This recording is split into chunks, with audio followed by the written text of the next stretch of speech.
आज हम बात करेंगे बायोलॉजी के दूसरे साइंसी उलूम से ताल्लुक पर। ये एक बड़ा दिलचस्प रिश्ता है, तो आइए इसकी गहराइयों को खोजते हैं।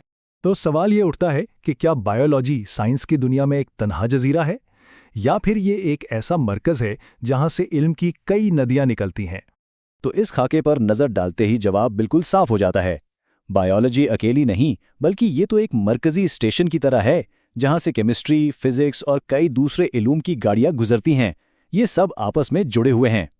तो चलें अब इन राब्तों को ज़रा एक एक करके देखते हैं। शुरुआत करते हैं बायोलॉजी के सबसे बुनियादी ताल्लुक से, यानी केमिस्ट्री और फिजिक्स के साथ उसके रिश्ते पर। बायोकेमिस्ट्री यानी सीधे लफ्ज़ों में जिंदगी की केमिस्ट्री। ये हमें समझाती है कि हमारे और दूसरे जानदारों के जिस्मों के अंदर वो कौन से कीमियाई करश्मे हो रहे हैं जो हमें जिंदा रखते हैं। इसकी सबसे आम मिसालें देखें तो पौधों का फोटोसिंथेसिस के जरिए खुराक बनाना और हमारा सांस लेना, ये दोनों बायोकेमिस्ट्री की बेहतरीन मिसालें हैं। और सच पूछें तो इनके बगैर तो ज़मीन पर जिंदगी का पहिया ही रुक जाए। अच्छा, अब बात करते हैं बायोफिजिक्स की। यहां हम जिंदगी को फिजिक्स के चश्मे से देखते हैं। ये समझने की कोशिश करते हैं कि जानदारों के जिस्म आखिर फिजिक्स के किन उसूलों पर काम करते हैं। और इसकी सबसे बेहतरीन मिसाल तो हमारा अपना जिस्म ही है। कभी सोचा है कि हमारे बाजू और टांगें कैसे हरकत करते हैं? ये बिल्कुल फिजिक्स में लिवर के उसूल पर काम करते हैं। है ना दिलचस्प बात? यही तो बायोफिजिक्स हमें सिखाती है।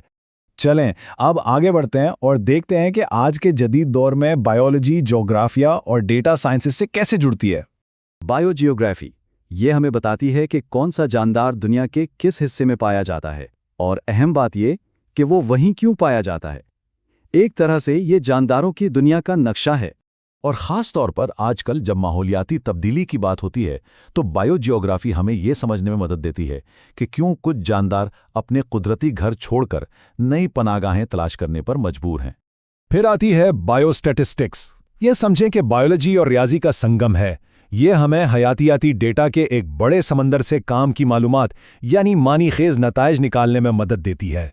मिसाल के तौर पर जब सेहत के शुबे में कोई नई दवा बनाई जाती है तो बायोस्टैटिस्टिक्स ही हमें ये जानने में मदद देती है कि वो दवा वाकई काम कर भी रही है या नहीं। ये हमें तजुर्बात के नताइज को ठीक ठीक समझने का एक मुनज़्ज़म तरीका फराहम करती है। और अब आते हैं एक और जदीद शोबे की तरफ, कंप्यूटेशनल बायोलॉजी। यहाँ ताकतवर कंप्यूटर्स साइंसदानों की मदद करते हैं बायोलॉजी की सबसे बड़ी पहेलियां सुलझाने में, जैसे कि डीएनए के अंदर छुपे हुए राज। इसका तरीकाकार भी बड़ा मुनज़्ज़म होता है। साइंसदान पहले एक हयातियाती मसले को पहचानते हैं, फिर उसका एक रियाजियाती या कंप्यूटर मॉडल बनाते हैं, उसके बाद सिमुलेशन चलाते हैं और आखिर में इन नताइज का तज्जिया करके नई बातें सीखते हैं। अब हम अपने आखिरी ताल्लुक की तरफ बढ़ते हैं, और ये इस बात पर मरकूज़ है कि बायोलॉजी को इंसान की फलाह व बहबूद के लिए अमली तौर पर कैसे इस्तेमाल किया जा सकता है। ये है बायोटेक्नोलॉजी। ये वो शोबा है जहां बायोलॉजी लेबोरेटरी से निकलकर हमारी रोजमर्रा की जिंदगी का हिस्सा बनती है। यहां हम छोटे जानदारों जैसे कि बैक्टीरिया से बड़े बड़े काम लेते हैं और इंसानों के फायदे के लिए मुफीद चीजें बनाते हैं। और इसका इतलाक हर जगह नजर आता है।